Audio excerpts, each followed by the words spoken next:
No tervitus kõigile. 17 juuli mul või õigemini meil on puhkus ja oleme nüüd pikemalt Kundas.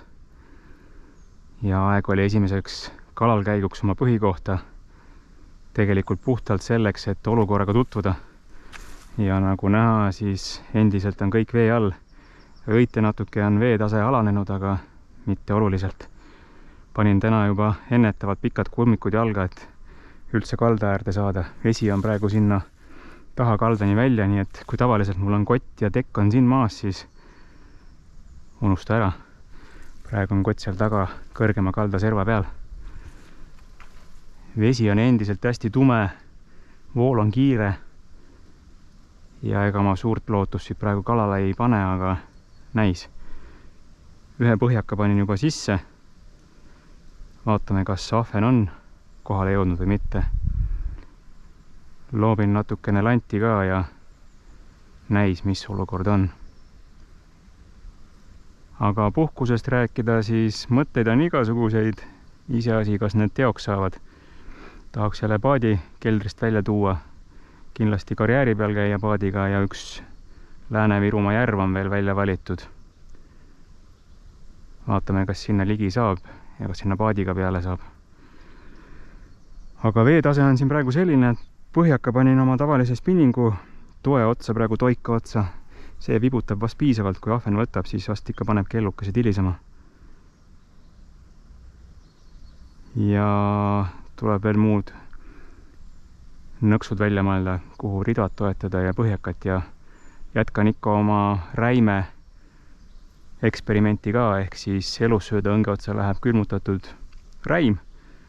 Ühe korra olen siin sellega võttu näinud, aga kätte ei saanud haugi. Vaatame, kas selle puhkuse perioodi jooksul õnnestub sellega kala kätte saada. Vot sellised on siis lood. Aga okei, ma otsin nüüd siit kuivamat kohta. Vaatan, et üle serva jõkke ei astu ja kui midagi on, siis tulemustest annan teada. No nii, kas tõesti on keegi põhjaõnge otsas? Vahetasin nüüd selle 3 konksuga rakenduse tavalise 1 vastu ja tundub, et keegi tilistab siin. Või käib lihtsalt kuskil vastu põhja. Ei ole kedagi. Mingi väike asi on. Jaa, midagi siputab siin. Mis asi see nüüd on? Ahah, äkki ahven.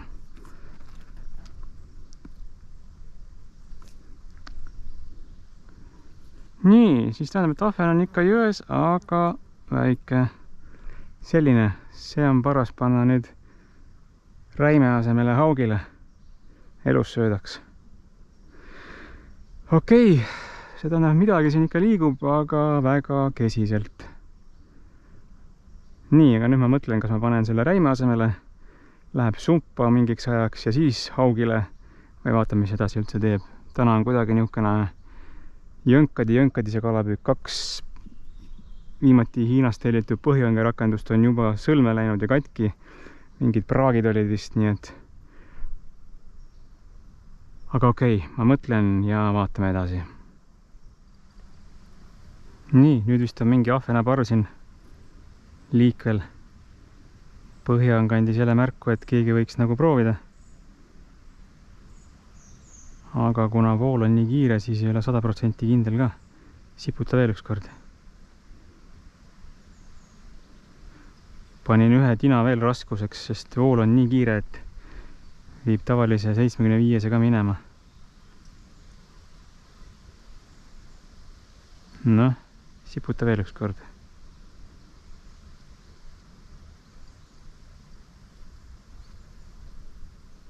Noh, igaks juhuks kontrollime. Ei ole vist midagi.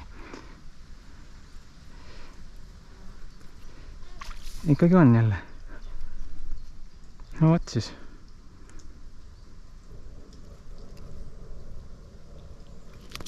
Noh, alusiputan. Praegu on siis sellised väikesed ahvenad siin, aga see läheb nüüd küll sumpa. Teine ootab haugi ja vaatame edasi. Kui haugi ei tule, siis sellised väikesed laseme äkki päeva lõpus tagasi hoopis. Okei, jätkame. No nii, 3. võtt põhjakaga ja seekord tundub midagi suuremat vist olema. siputab juba isuga.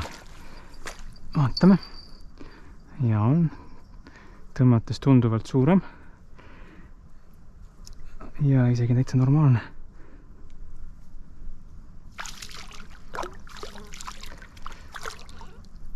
Ja olemas. No, see on juba kotiahven. Tasa.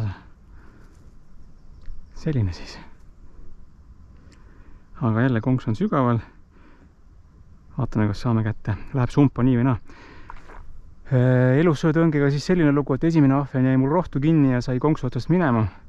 Teine ahven sai nii palju haiget, et suri sumbas ära. Panin ta küll sinna elussöötõnge otsa, aga vaevalt, et sealt tuleb. Täna vist on nagu haugi suhtes vaikne. Nii et siis praeguse seisuga 3 ahvenat, 1, mida võib koju võtta ja 2 tükki läinud siis põhimõtteliselt. Aga siis on hea teada, ahven liigub. Ma nüüd mõtlen, kas mängin spinna ka ümber, panen võimalikult peene trossi ja hakkan tšigidega põhja pealt proovima või panen selle otsaga hoopis põhjaõnge rakenduse. Aga okei, mis seal ikka? Terve pikk päev on veel ees, jätkame. No nii. Hetkel vaikus, lant ei taha keegi ja panin spinna külge ka põhjaõnge rakenduse 3 konksuga. Ja tõendasid nendest teistest püügivahenditest natuke kaugemale, las sitsib siin. Tunnikese hoian vast siis vaatame, kas siinpool liigub ahvenat või mitte. Ussidega sain mingi tünga, tavaliselt selles Poola karbis on rohkem usse sees, aga seekord vist oli ainult mingi 6 ussi. Ja mul on ainult 1 karp kaasas, nii et ussid on nüüd otsas. Ja kui need keegi nüüd ära lutsutab, siis läheb landi peale tagasi või koju minek. Päike hakkab ka nüüd keerama jõe peale ja jah, ahvenale võiks see ju meeldida, aga haug kindlasti ei taha siis enam võtta. Siin küll seal langenud puu all mingi kala püüdis vee peal olevad liblikad, 2 korda hüppas ilusti. Kas oli siis forell või ahven, ei tea. Aga lanti ei taha keegi. Aga okei, 3 ahvenat on käes, käsi on täna valge puhkuse alustuseks. Koju vast ei saa küll midagi viia, aga no näis. Kell on praegu 3:03, noh, aega veel küll tegelikult. Nii et las asjad püüavad ja mina vahepeal puhkan. Väike näide nüüd sellest, kui kõrge siin vesi on. Et kui tavaliselt siin saab tossudes olla, siis no praegu on siin poolde põlve vesi.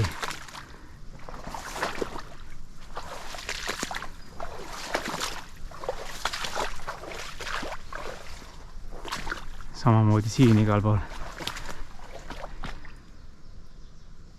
Tavaliselt on siin kuiv kõik. Aga no mis teha? Loodus. No nii, hakkame tänast päeva lõpetama. Lühidalt kokku võttes siis 3 ahvenat põhjaõngega.